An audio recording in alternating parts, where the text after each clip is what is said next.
Every kid in Hollow Creek knew the rule about sleeping over at Danny Whitlock's house. Danny told you himself, before you even rolled out your sleeping bag. If my mom calls your name after midnight, don't answer her. Count to 30. She'll stop. We all thought it was a joke. In October of 1994, in Danny's bedroom on Reservoir Road, I found out it wasn't. I was 11.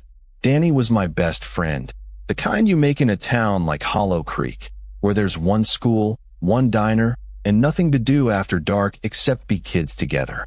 His house sat last on Reservoir Road, backed up against the tree line, close enough to the water that on quiet nights you could hear it move. His mom, Mrs. Whitlock, was the nice one. Every mother in town was somebody's warden, but Mrs. Whitlock made caramel popcorn and let us stay up for the late movie, which is why the rule never made sense to me. If she calls your name after midnight, don't answer. Why would your mom call me at midnight?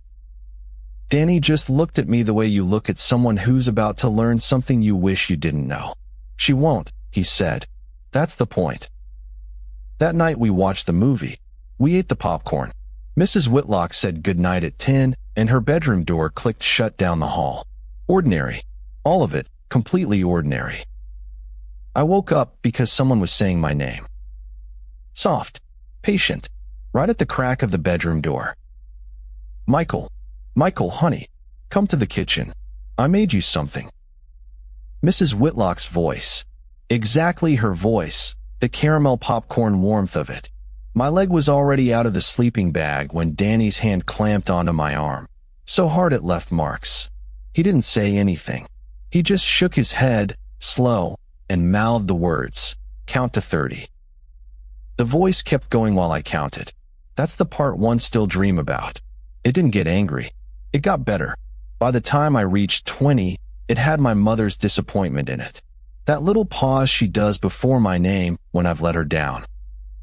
At 30, it stopped, like a radio switching off. I didn't sleep. At some point I whispered, Danny, what is that?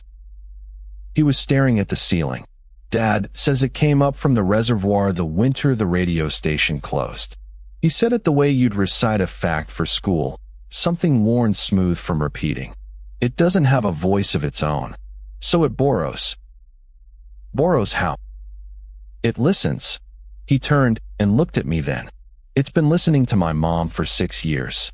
It has her perfect now. It's working on my dad. A pause. It only calls you by name once it's decided it wants you specifically. I lay there in the dark doing the math on that sentence until the sun came up. Here's where I tell you the thing I've never told anyone. 2 weeks later, my parents were arguing about money after dinner, and the house felt small, so I did a stupid 11-year-old thing.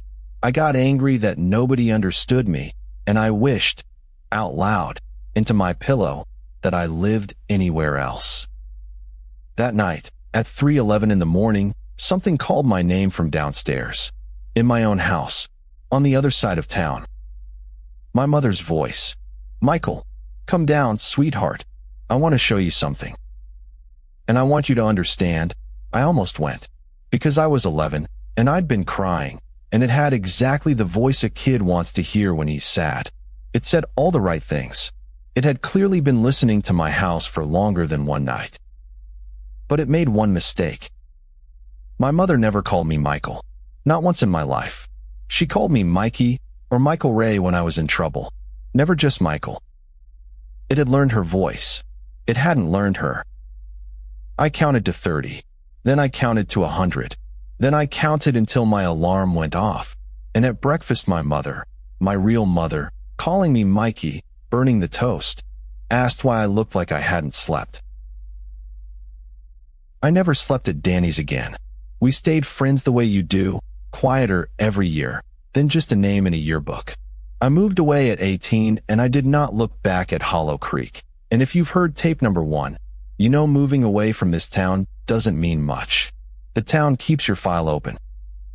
Last month, I came back for Danny's funeral. 43. His heart, they said. At the reception, in the church basement with the bad coffee, Mrs. Whitlock found me.